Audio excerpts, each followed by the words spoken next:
Hello YouTube, hope you're doing well. Today we're looking at opening traps again, and it is about the Petrov Defense.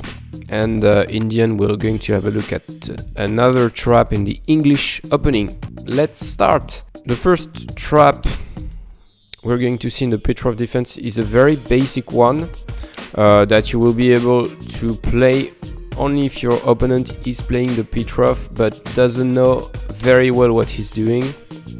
It starts with e4, e5, knight to f3, knight to f6, and then knight takes e5, the standard line in the Petrov Defense, and then black plays knight takes e4. This move has a very bad reputation. The normal move at this point here is to play d6 here, and then only knight takes e4.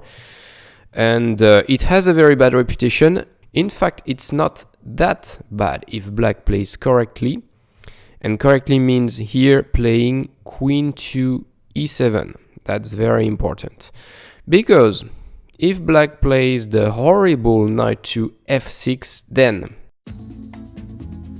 you're already winning with white with a very nice move that you have to find now. So what do you think is the winning move here? And the winning move is the nice discovered check, knight c6.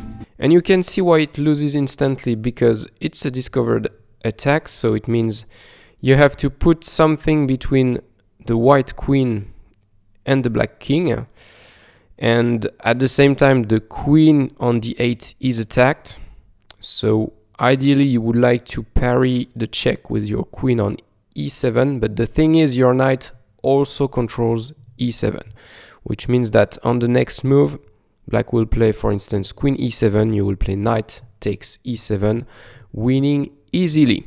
So that's a very well-known trap occurring in the Petrov Defense.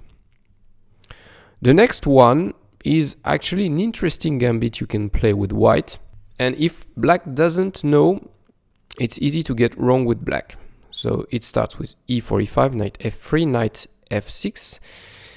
And then you don't defend the e4 pawn, you play bishop c4.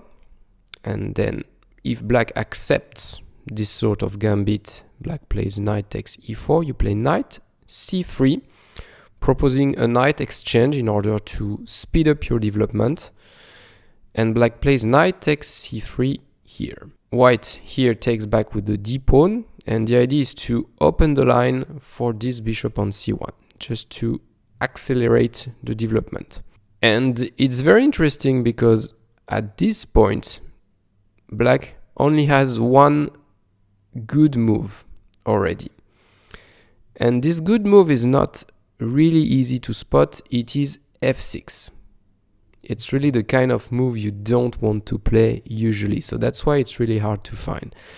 And let's say that black doesn't really know this line or is careless and plays d6. What do you play with white here?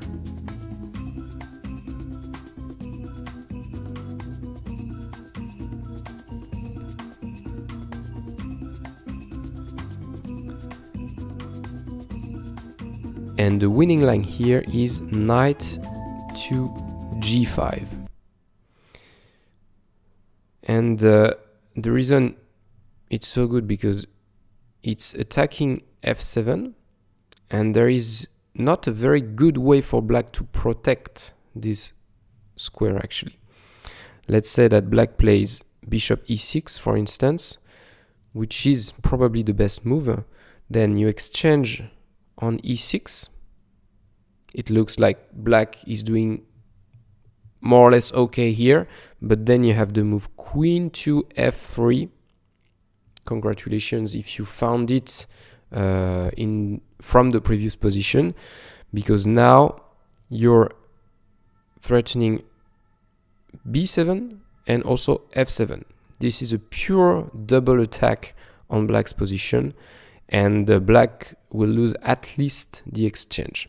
So for instance, bishop to e7, queen f7, king to d7, and then queen takes e6, and very soon on the next move the knight will jump to f7 with a fork, so you will win also the rook on h8.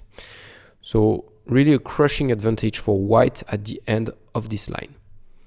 Okay, because it would be a very short video if not, so we're going to see a very small trap in the English opening as well, starting with c4, c5, d4.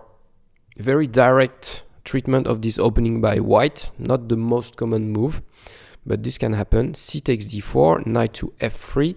White plans to take the pawn back with the knight, and with black you can be a little bit tricky here and play e5. It looks like a blunder because white can play knight takes e5. But of course you already had anticipated this move, and you will play. What will you play? That's the question I'm asking you.